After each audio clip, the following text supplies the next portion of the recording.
Buongiorno a tutti, sono Lucas. Mia, oggi ho una storia assolutamente incredibile da raccontarti.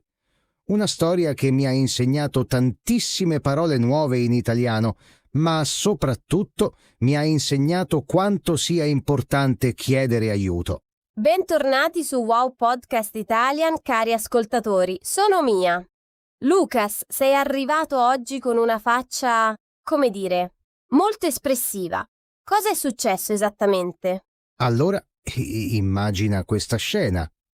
Ieri mattina ero in macchina. Stavo andando a trovare un amico che abita in una città a circa 2 ore da qui. Tutto bene, musica accesa, sole splendente, ottimo umore. Che bella immagine, una bella giornata di viaggio. E poi, perché sento che sta per arrivare qualcosa di interessante? Esatto! Stavo guidando tranquillamente quando all'improvviso ho guardato il cruscotto e ho visto una luce rossa accendersi. La spia della benzina. Il serbatoio era quasi completamente vuoto. Oh no! E tu eri già lontano da casa, vero? Cari ascoltatori, avete mai vissuto questa situazione? Quella sensazione di panico quando vedete la spia della benzina accendersi? Scriveteci nei commenti. Esattamente quella sensazione. Il cuore che batte forte, le mani che stringono il volante. Ho subito cercato di ricordare se avevo visto un distributore di benzina recentemente sulla strada. E, per fortuna, dopo circa 5 minuti ne ho visto uno. Meno male! Quindi sei riuscito ad arrivare al distributore. E lì, com'è andata? Ecco, qui comincia la parte interessante della storia. Sono entrato nel distributore, ho spento la macchina e sono sceso. C'era un addetto che lavorava lì, un uomo di mezza età con una tuta blu. Gli ho detto: «Buongiorno, avrei bisogno di fare benzina». Perfetto! Ascoltatori, avete sentito? Lucas ha usato una frase molto utile. Avrei bisogno di fare benzina. È un modo molto educato e naturale per chiedere quello che vogliamo. Potete usare questa frase anche in altri contesti. Sì, e l'addetto è stato gentilissimo. Mi ha risposto: «Buongiorno, certo, prego. Quanti litri vuole fare?» Ed io, non lo sapevo esattamente. Ho detto: «Può fare il pieno, per favore?» Fare il pieno. Ecco un'altra espressione importantissima quando si va al distributore. Significa riempire completamente il serbatoio. Lucas, ma quindi hai risolto il problema? Non ancora, perché a quel punto ho realizzato un'altra cosa. Non sapevo come si pagava in quel distributore. C'era solo la colonnina automatica o c'era qualcuno che aiutava. Ho chiesto: «Scusi, si può pagare con il bancomat qui?» Ottima domanda. E anche questa è una frase utilissima. Si può pagare con il bancomat oppure potete chiedere accettate carte di credito? Cari ascoltatori, queste frasi sono fondamentali quando viaggiate in Italia. L'addetto mi ha risposto: «Sì, certo, accettiamo sia contanti che carte.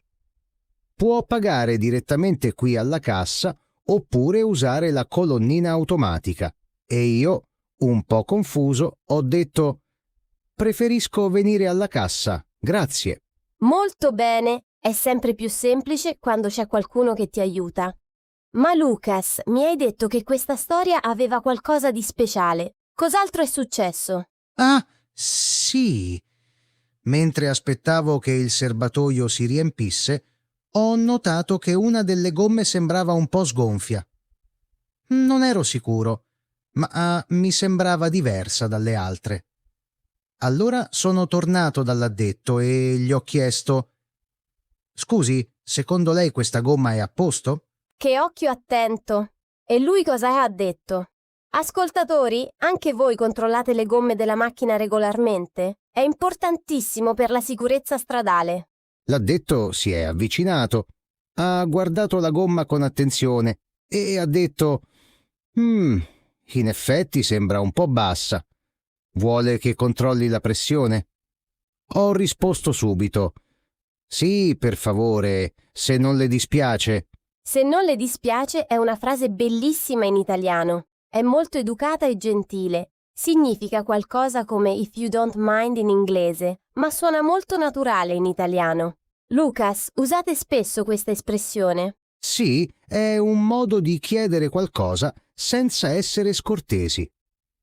L'addetto ha preso un piccolo strumento e ha controllato la pressione di tutte e 4 le gomme. Poi mi ha detto: la gomma anteriore destra è un po' bassa. La gonfio subito, ci vuole solo un minuto. Che servizio eccellente! E in quel distributore offrivano questo servizio gratuitamente? In Italia, molti distributori hanno una pompa dell'aria che si può usare, a volte gratuitamente e a volte a pagamento. Esatto, gli ho chiesto, è un servizio gratuito? E lui ha risposto con un sorriso. Per i clienti sì, è incluso. Che fortuna! Ho aspettato qualche minuto mentre lui gonfiava la gomma e controllava anche le altre. Cari ascoltatori, questa è una situazione molto comune quando si viaggia. È importante sapere come comunicare con le persone che lavorano al distributore. Sapete come si dice tire in italiano? Si dice gomma o pneumatico. La parola più comune nella conversazione di tutti i giorni è gomma. Esatto. E mentre aspettavo, ho approfittato per chiedere un'altra cosa. Ho chiesto all'addetto: scusi, sa dirmi se c'è un autogrill qui vicino? Avevo fame e volevo mangiare qualcosa. Ah, l'autogrill! Per chi non lo sapesse, l'autogrill è tipicamente un'area di servizio italiana con bar, ristorante e negozio. È un posto iconico della cultura italiana dei viaggi. Lucas, lui sapeva dove si trovava? Sì, mi ha detto. Certo, a circa 20 chilometri da qui c'è un'area di servizio molto grande. Troverà tutto quello che cerca: bar, ristorante e anche un piccolo supermercato. Gli ho detto: perfetto, grazie mille per tutte le informazioni. Grazie mille. Un'espressione semplicissima ma importantissima. È più enfatica di un semplice grazie. Ascoltatori, usate grazie mille quando qualcuno vi ha aiutato in modo particolare. L'addetto ha risposto con un grande sorriso: prego, buon viaggio. E io mi sono sentito davvero bene.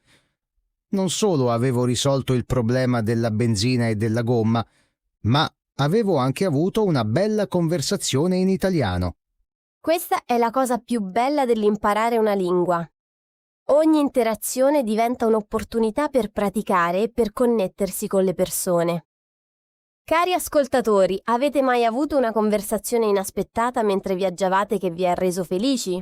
Ma la storia non finisce qui. Quando sono tornato alla macchina per partire, ho realizzato una cosa. Non riuscivo ad aprire il cofano per controllare l'olio. Avevo visto un'altra spia accendersi brevemente e volevo essere sicuro. Il cofano. E come hai chiesto aiuto questa volta? Sono tornato dall'addetto un'altra volta e ho detto, un po' imbarazzato: mi scusi ancora, avrebbe un attimo? Vorrei controllare l'olio, ma non riesco ad aprire il cofano della mia macchina. Non ricordo dove si trova la leva. Mi scusi ancora e avrebbe un attimo sono due frasi meravigliose. Mi scusi ancora serve per scusarsi quando si chiede aiuto per la seconda o terza volta. Avrebbe un attimo è come chiedere Do you have a moment? Molto educato. L'addetto non si è per niente scocciato. Ha detto ridendo: ma figuriamoci, che macchina ha? Gli ho risposto il modello e lui ha detto: ah, conosco bene. La leva si trova sotto il cruscotto, sul lato sinistro, vicino al pedale della frizione.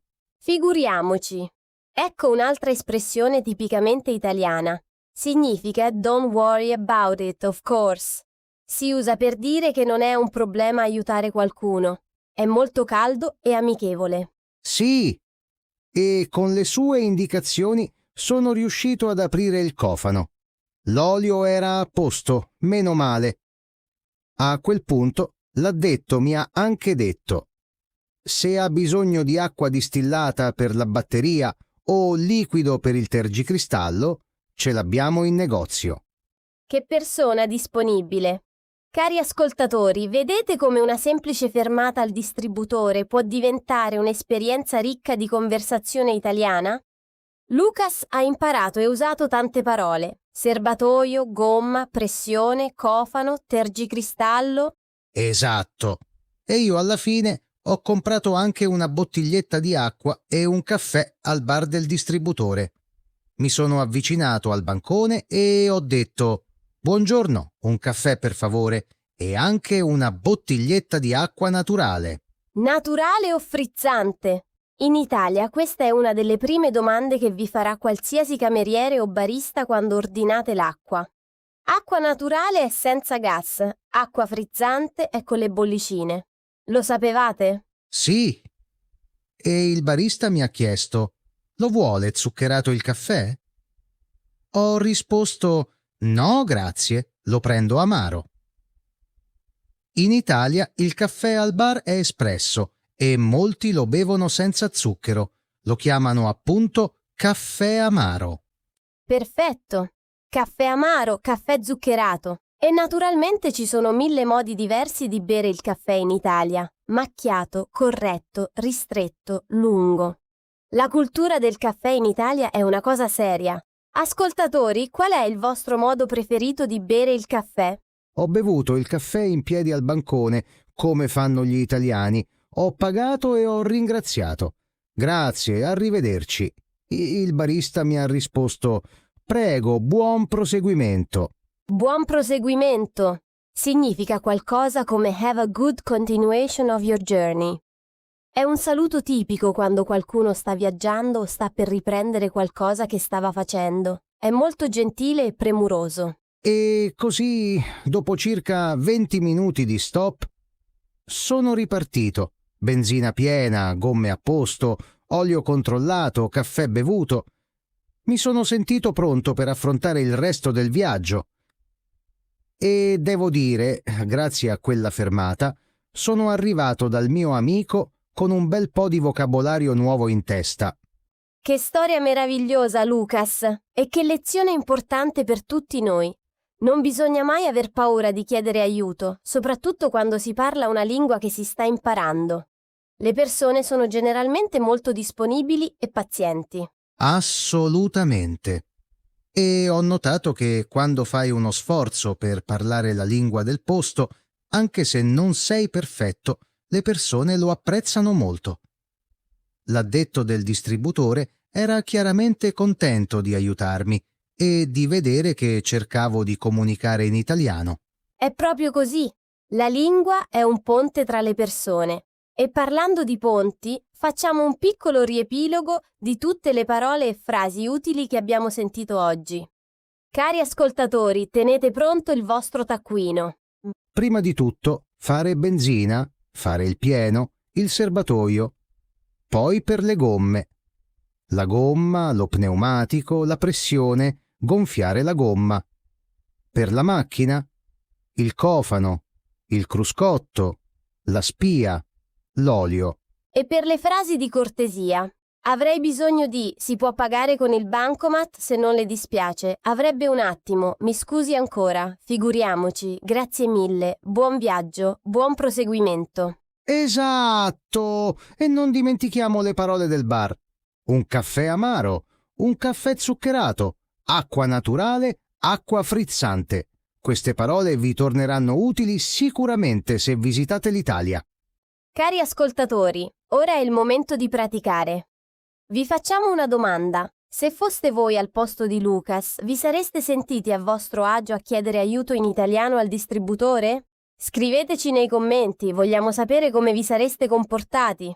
E se avete già avuto un'esperienza simile in Italia o in un paese straniero, raccontatecela.